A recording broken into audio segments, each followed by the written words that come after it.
Ito ay chocolate chips, cookie bars. So, meron tayo ditong 1 cup or 1 bar na margarine. So, naka-room temp itong ating margarine ha, before ko siya ginamit. I-cream lang natin ito with 1 cup brown sugar, 1/2 cup white sugar, at 1/2 teaspoon of iodized salt. So, pagsamasamahin lang natin ito hanggang sa makream na ito lahat.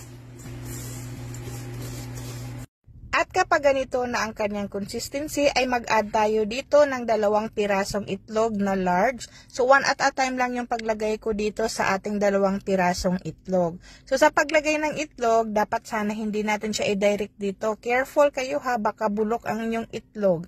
Ilagay nyo muna sa bowl before nyo siya ilagay dito sa ating mixing bowl.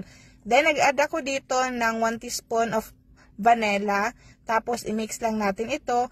At sa ating dry ingredients naman ay pinaghalo ko na itong ating 2 1/2 cups na all-purpose flour at 1/2 teaspoon of baking soda. So pagsabayin na natin siyang salain. So i-mix-mix lang natin ito hanggang sa wala nang makitang flour. So dapat careful kayo sa pag-mix dito para maiwasan ang overmix. Kaya hindi ako gumamit dito ng mixer at hindi rin ako gumamit dito ng wire whisk. Itong spatula lang yung gamit ko dito. Then, pagkatapos, nalagay ko na itong ating chocolate chips.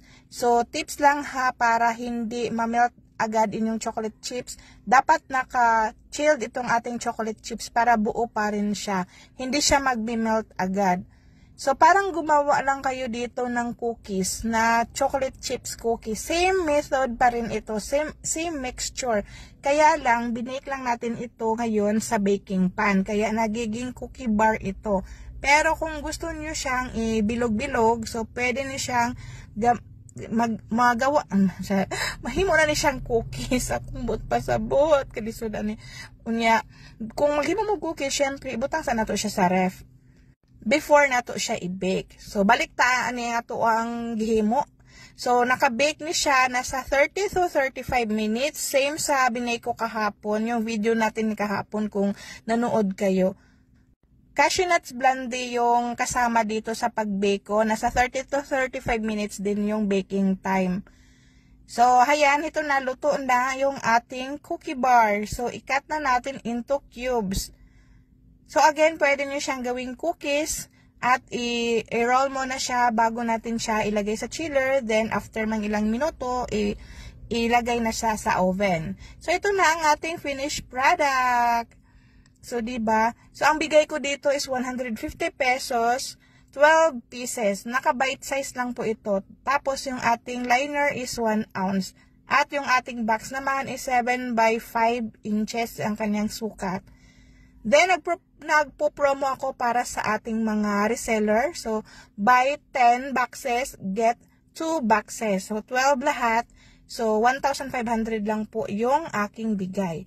So, kung gusto niyo pa ng marami pang recipe para sa ating Christmas baking tutorial, so, join na kayo sa ating private class. Nang doon po lahat yung ating mga recipe sa ating mga bars. Murang-mura pa rin yung ating registration fee, 150. At kung gusto niyo rin ng free recipe, comment yes naman kayo dyan para gagawa pa tayo ng mga free recipe video dito. Thank you for watching!